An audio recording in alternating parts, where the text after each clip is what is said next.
Hello, everyone. My name is Bethany Candler, and for my senior thesis, I wrote about an inside perspective on 21st century real estate in the United States, European Union, and China. By means of introduction, I chose to pursue this topic for my thesis because I am an accounting major with a real estate minor, so I wanted to blend together my interest in both subjects and research a prevalent topic regarding life after college. For my thesis, I compared and contrasted the types, quality and perception, and the meaning of residential real estate in the United States, European Union, and China. I also conducted student outreach amongst the international student population at Santa Clara University and wrapped up the project with takeaways and the impacts of the unhoused population and affordable housing. My methods of research included finding articles and primary sources within each region to fully understand housing in that area. Additionally, by looking at housing listings, I was able to get a sense of what a home would typically look like.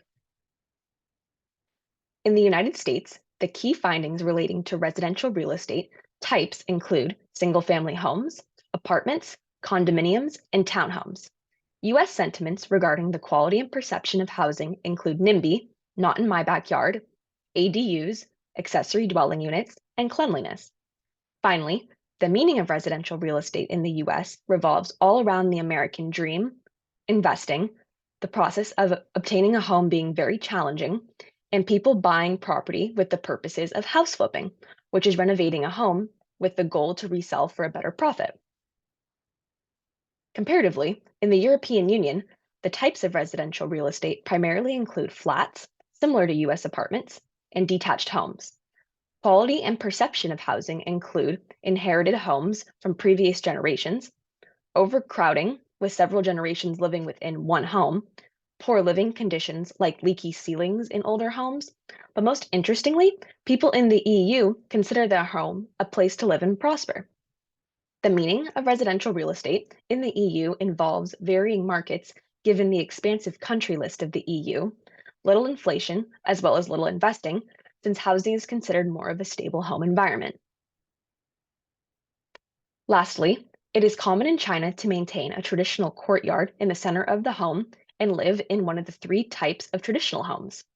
Additionally, shelter, the climate, feng shui, and symbolism are guiding principles in China when it comes to the quality and perception of residential real estate.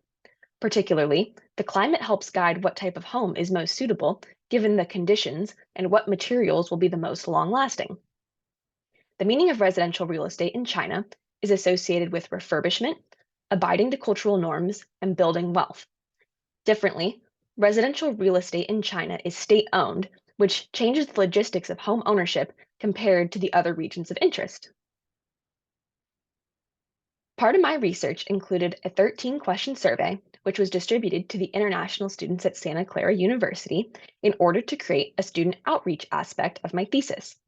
I received responses representing countries such as India, Germany, Slovakia, and Japan. This portion of my thesis allowed me to better connect with my peers and delve deeper into a population group I was unfamiliar with at SCU. My results and analysis section of my thesis turned into what I called the takeaways. Residential real estate is such a prominent part of everyday life that people often neglect how prevalent unhoused communities are. I was able to include sentiments such as the opposite of NIMBY, YIMBY, yes, in my backyard. I also applied the Jesuit principles I have learned during my time as an SDU student. I offer readers of my thesis to reflect about how they can better uplift their surrounding communities to increase safe and civil neighborhoods around the world for everyone. Through further conversations with my thesis mentor, I would like to offer a postscript of residential real estate in the United States. Recently, the baby boomer population has been migrating out of the US in search for retirement communities. This group desires to move to locations with warm temperatures year round. In this way, residential real estate addresses more than just a place to live. This offers further thought into how real estate is constantly adapting to demographic and population changes on a regularly occurring basis. Thank you so much, and I invite you to read the rest of my thesis where I take a closer look at all of the aforementioned topics.